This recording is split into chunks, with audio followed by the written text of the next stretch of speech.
is not fun? Well, I, Makwana Namraka, is here to show you that maths is just a fun challenge. It is as easy as y equals to mx plus c. And for those of you who didn't know, it is as easy as a straight line. So right now, it is the time for you to grab a paper, a pen, and a calculator and come learn maths with me. Hey guys, welcome back to another episode of Learn Maths with me and a hashtag Maths Tuesday.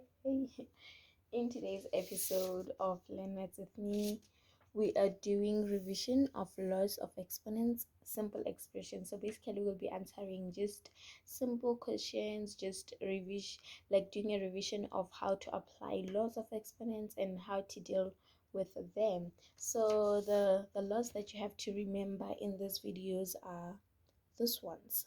So you must remember, firstly, when multiplying like bases, keep the base and add the exponents, right?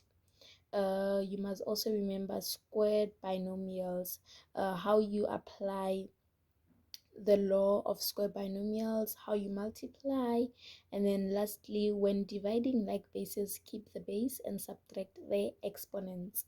Yeah, so if these things are new to you, please do check out my videos on them. Please do check out my video of laws of exponents and my video on square binomials.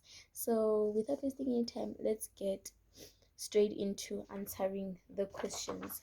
So to test yourself, you can also pause the video, answer the questions for yourself first, and then you can watch as you're doing corrections. So let's start with number 1. So as you can see here, we have a fraction and variable basis multiplying by a fraction and variable basis. So what I would advise you to do is to deal with the numbers first, multiply the numbers first, right? So you're going to multiply the fraction 1 over 4 by 16 over 5. Then the numerators first. Remember, when multiplying, you multiply the numerators and then you multiply the denominators. 1 multiplied by 16, it's 16, and then 8 multiplied by 5, it's 20. And then now you're multiplying your variables. So remember, when you multiply leg bases, you keep the base and then you add the exponent. The exponents a5 plus 3, and then you keep the base b because it has a like term 2, b12 plus 2, and then you're going to divide the numbers now. So you're going to check highest common factor that can go in both 16 and 20. So you're going to check the highest common factor that can go in both 16 and 20 and divide fully, right? So you can just say factors of 16 factors of 20. This step is unnecessary if you know the factors of 20 and 16.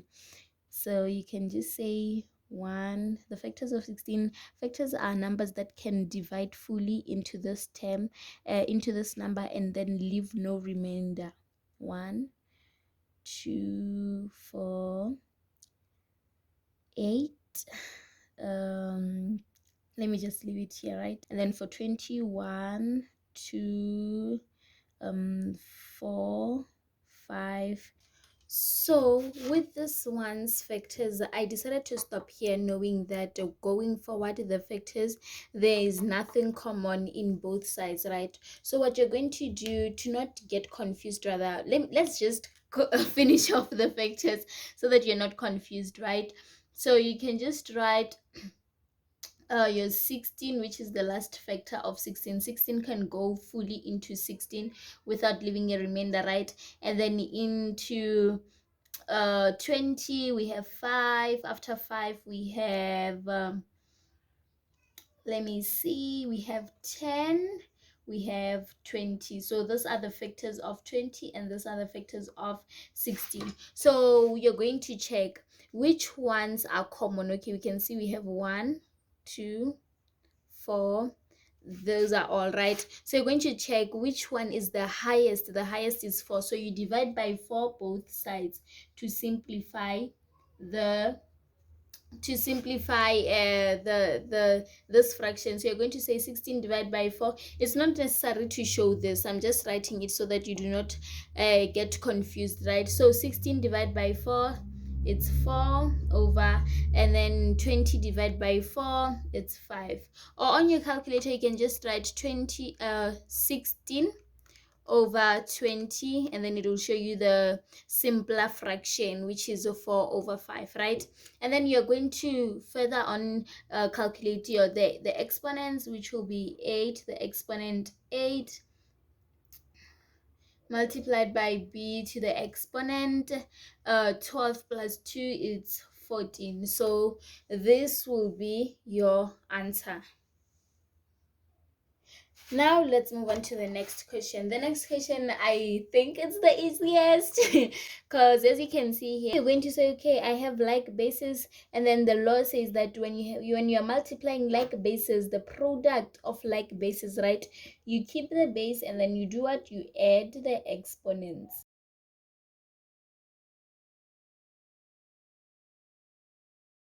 After this, then you're going to simplify further, right? You're going to add your like bases, like terms. Remember how we add like bases from the previous video? Here we don't add the exponents, we're going to add the coefficients. So in between the in front of the x is a coefficient of 1. So you're going to keep your p, and then you say 1 plus 1, it's going to give you 2x. And then you're going to move on to your constants, minus 1 plus 1, which is 0. So your answer will be p to the exponent 2x. So guys, let's continue and move on to question number 3. So as you can see, we have an exponent and then we have a base outside the bracket, right? So what I would advise you to do, actually what you have to do first is to expand the brackets first. Deal with the bracket first before you can check the number outside the bracket. So it means that you have to remove this exponent so that you can then do your distributive property. So this is an example of squared binomial, right? So if you do not know how to simplify squared binomials, please do check out that video. So let's move on to squared binomial. So we're going to apply this, right? Minus 2 minus 4a squared plus b cubed minus 4a squared plus b cubed. So how you have to interpret this, you have to interpret it in the sense that you know that 2 to the exponent 2 equals to 2 times 2. So in this case, it also means that this bracket, how many times? 2 times, right? This bracket, how many times? 2 times. I really hope that is clear and well understood. So we're going to apply distributive property here. So yeah, let's carry on and do that. So you're just going to carry down the number outside the bracket, and then you simplify first the brackets, right? Negative, remember, multiply the signs. So we're going to start with the signs, numbers, and then variables. So we're going to use s and v, so which is multiplying the signs first and then multiplying the numbers and then the variables. So negative times negative, it's positive. There's really no need to write the positive down. 4 times 4 is equals to 16, and then you're multiplying the same basis. A squared times a squared, it's a to the exponent 4. How did we get exponent 4? We said we kept the base a and then we added the exponents.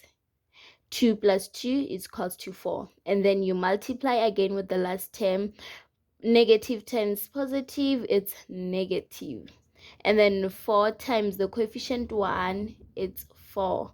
And then a squared times the b cubed, it's a squared b cubed.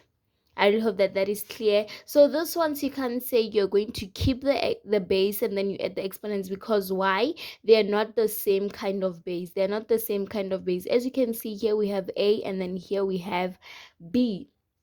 So now let's move on and multiply with the b cubed, which will be b cubed, and then multiplying with negative 4a squared. So positive times negative, it's negative. And then coefficient 1 times 4, it's 4, and then b cubed times a squared, it's equals to a squared b cubed. So another person could just write b cubed a squared, but I just prefer writing with the order of alphabets. So I think it is much easier to work with when you deal with the order of alphabets, right? So now you're going to multiply with the last term. Positive times positive is equals to positive b cubed times b cubed. You keep the base because they're like bases, and then you add the exponents. 3 plus 3, it's equals to 6, and then you close your bracket. So yeah, let's move on to the next step, -2. So in the bracket, you're just going to make everything simpler. You're just going to add the like terms. So is there a like term of a to the exponent 4? Is there another term in the bracket that has a to the exponent 4? No. So it means that you're not going to add this with anything. Now let's move on. You can see that these two terms are like terms, meaning that you're going to combine them, right? -4. Remember that something that you have to note is that when you have a plus or minus in between your terms, you're not going to add the exponents. What you're going to deal with is the coefficients of the variables, right? So here you're going to check, or so here you're going to check if you have exactly the same bases and the same exponents. So as you can see, you have the same bases and exactly the same exponents. So it means that you can add the coefficients. -4 minus 4 is what? Minus 8 a squared b cubed. So here you just keep the variables just the way they are, and then you add the coefficients or you subtract the coefficients, right? So in this case, we were subtracting the coefficients. Then you keep your last term because it doesn't have a like term, right? So now as you have simplified your bracket, you've removed the exponent, it means that you can now move on to distributing the term which is outside the bracket. So this simply means that this term is multiplying with each and every term inside the bracket, which means we're going to use what? Distributive property. We're going to distribute this term to each and every term inside the bracket, right? So let's go on and do that. -2. Okay, let's start with the signs. Negative times positive, it's negative. 2 times 16, it's 32 a to the exponent 4. Negative times negative, it's positive. 2 times 8, it's equals to 16 a squared b cubed. Remember that if this -2 had like variables like a, you would add the exponents since you are multiplying the same kind of basis. But in this case, you're just going to multiply it with the numbers, and then you keep your variables just the way they are because they cannot be added or subtracted to anything, as in this case we do not have the variables here. So let's move on to multiplying with the last term. Negative times positive, it's -2b to the exponent 6. So, and this is it. This is our final answer. I really hope that you understood how we got here. If you want to add in more information on what I've just shared with you all, please do leave them in the comment section, or if you have any questions, please do not forget to leave them down below. So now let's so now let's carry on to the last question. Let me just draw a line here. Right, so we can see that we have question number 4, which is a 16 to the exponent 4x divided by 4 to the exponent 2x. So in another way that you can write it, it's 16 to the exponent 4x divide by 4 to the exponent 2x. So as you can see, the law of exponent that says that you must minus the exponent is when they are the same bases, right? So you're going to check, is there a way that I can change 16 and 4 into the same kind of bases, right? So what you can do is say, okay, 16 can change into the base of 4. How can I change it? How can I write 16 in form of base of 4? It's 4 squared, right? 4 squared all to the exponent 4x. So 4 to the exponent 2 is the same as 16, right? So you're just trying to change it, to change the base of 16, make it the same base of 4 in a sense that we understand that if they are the same basis, then we can apply the law of exponent that says when you're dividing same basis, you keep the base and you minus the exponents. I really hope that you understand that. And here what you have to realize is that this 4x, right, is still raised to this 4 to the exponent 2 to this whole 16. So you know the law of exponent that will be applied here. I really hope that you know it, which is what? Which is an exponent that is raised to another exponent. You multiply the exponents, right? So now you're going to write your divide by 4 to the exponent 2x. And now let's distribute the exponent, which will be 2 times 4x. Remember, when an exponent is raised to another exponent, you multiply the exponent. You're not going to add them, you're going to multiply them. So 2 times 4 is 8. It's 8x, right, over 4 to the exponent 2x. So now, as you can see, we have what? We have like bases. And if we have like bases, it means that we can keep the base and then we minus the exponents, which will give you 8x minus 2x, which will give you 4 to the exponent 6x.